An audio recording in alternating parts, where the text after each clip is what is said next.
बेटियों के लिए। ओमदत्त की पत्नी का देहांत हुए 22 साल बीत गए थे। उस समय नमिता सिर्फ 2 वर्ष की थी। छोटी बच्ची को भगवान ने बिन माँ के कर दिया था। गांव वालों ने, परिवार वालों ने एवं सभी रिश्तेदारों ने ओमदत्त पर काफ़ी जोर डाला था दूसरी शादी के लिए, लेकिन ओमदत्त ने दूसरी शादी के लिए साफ मना कर दिया था। नमिता के नाना नानी भी कहने लगे, बेटा ओमदत्त तो दूसरी शादी कर ले, नमिता को भी माँ का प्यार मिल जाएगा और 1-2 लड़के हो जाएंगे तो तेरे कुल का नाम भी आगे बढ़ेगा। तब भी ओमदत्त ने एक ही बात कही थी, मैं अपनी बेटी को माँ के प्यार की कमी कभी महसूस नहीं होने दूंगा। इसको मैं माँ व बाप दोनों बनकर पालूंगा, और रही बात मेरे कुल के नाम की तो आप देखना, मेरी बेटी मेरा और मेरे कुल दोनों का नाम आगे बढ़ाएगी।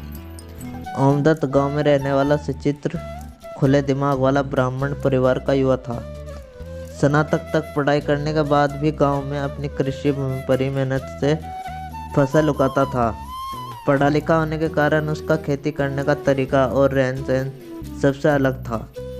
नमिता थोड़ी बड़ी हुई तो गांव की प्राथमिक पाठशाला में पढ़ने जाने लगी।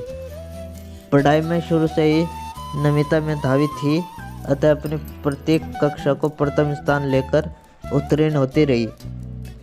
देखते देखते नमिता की 5वीं कक्षा पास हो गई।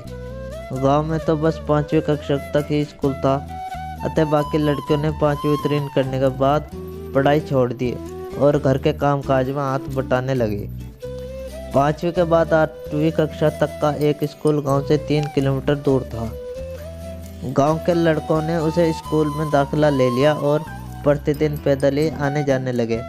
ओमदत्त ने भी नमिता को आगे पढ़ाने के लिए उसी स्कूल में दाखिला दिलवा दिया एवं नमिता को साइकिल से स्कूल छोड़ता एवं छुट्टी के समय स्कूल से लेकर आता था। नमिता इस स्कूल में भी प्रथम स्थान प्राप्त करके ही उत्तीर्ण होती थी। 8वीं कक्षा कब पास हो गई ओमदत्त व नमिता को कभी पता ही नहीं चला। 8वीं पास करने के पश्चात भी नमिता और आगे पढ़ना चाहती थी और ओमदत्त भी उसे ज़्यादा से ज़्यादा पढ़ाना चाहता था, लेकिन कोई साधन नज़र नहीं आ रहा था। ओमदत्त ने नगर में जाकर पता किया तो वहाँ एक बालिका विद्यालय जो 12वीं तक एवं 12 से आने वाली लड़कियों के लिए छात्रावास भी था। तब ओमदत्त ने नमिता को वहीं पर दाखिला दिलवा दिया। नमिता छात्रावास में रहकर पढ़ रही थी, लेकिन उसका मन नहीं लगता था। इधर ओमदत्त को भी घर सुना सुना लगता था। नमिता के बिना उसका मन नहीं लगता था, लेकिन नमिता के भविष्य का सवाल था, आते दोनों ने ही हृदय पर पत्थर रखकर स्वयं को मजबूत कर लिया था। 12वीं पास करने के बाद नमिता बड़ी हो गई थी और अब वे स्वयं अपने निर्णय ले सकती थी। नमिता ने विश्वविद्यालय में दाखिला लेकर स्नातक और उसके बाद वकालत की पढ़ाई पूरी कर ली। सदैव प्रथम स्थान में उत्तीर्ण होने वाली नमिता को वकालत में स्वर्ण पदक मिला। ओमदत्त की खुशी का तो ठिकाना ही नहीं था। उसकी आंखों से खुशी के आंसू बह जा रहे थे। बेटे को गले लगाकर बस यही कह सका, तूने आज अपने पिता को प्रसन्न कर दिया है और पूरा गांव तेरी इस खुशी को मनाना चाहता है। गांव वालों ने तेरे स्वागत की पूरी तैयारी कर ली है। हम आज ही गांव चलकर सभी लोगों का आशीर्वाद लेंगे। आखिर तो हमारे गांव की पहली लड़की है जिसने शहर में रहकर विश्वविद्यालय में पढ़कर स्नातक और वकालत की पढ़ाई पास की है। तभी एक लड़का शादाब उनके पास आया और उसने नमिता को मुबारकबाद दी।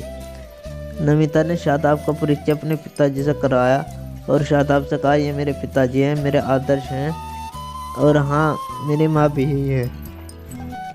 ओमदत्त नमिता को लेकर गांव आ गया, जहां गांव वालों ने नमिता का स्वागत में एक उत्सव रखा था। पूरा गांव और गांव के बच्चे एकत्रित थे। सभी छोटी लड़कियां नमिता पर पुष्प वर्षा कर रही थी और बड़े बुजुर्ग उसका आशीर्वाद दे रहे थे। नमिता ने सभी को अपने संघर्ष और अपने पढ़ाई के बारे में बताया कि इस सब के पीछे मेरे पिताजी का सबसे बड़ा त्याग है। उन्होंने अपनी बेटी को सफल बनाने के लिए अपना पूरा जीवन त्याग दिया और कहा, मैं धन्य हूँ जब मुझे ऐसे पिता के यहाँ जन्म मिला जिन्होंने मुझे कभी भी ये महसूस नहीं होने दिया कि मैं माँ क्या होती है, माँ का प्यार क्या होता है। उत्सव समाप्त हुआ तो सोमदत्त ने नमिता को लेकर घर आ गया। बातों में सोमदत्त ने नमिता से शादाब के बारे में पूछ लिया। नमिता बोली, हाँ पिताजी, मैं आपको बताने ही वाली थी। मैं और शादाब वकालत में साथ ही पढ़ते थे। अब हम दोनों ने मिलकर प्रैक्टिस करने का मन बनाया है। नमिता थोड़ी सुकुचाई, शर्माई और बोली, हाँ पिताजी, हम दोनों एक दूसरे से बहुत प्यार करते हैं और एक दूसरे के बिना रह नहीं सकते। फिर ओमदत्त ने उन दोनों की शादी करा दी।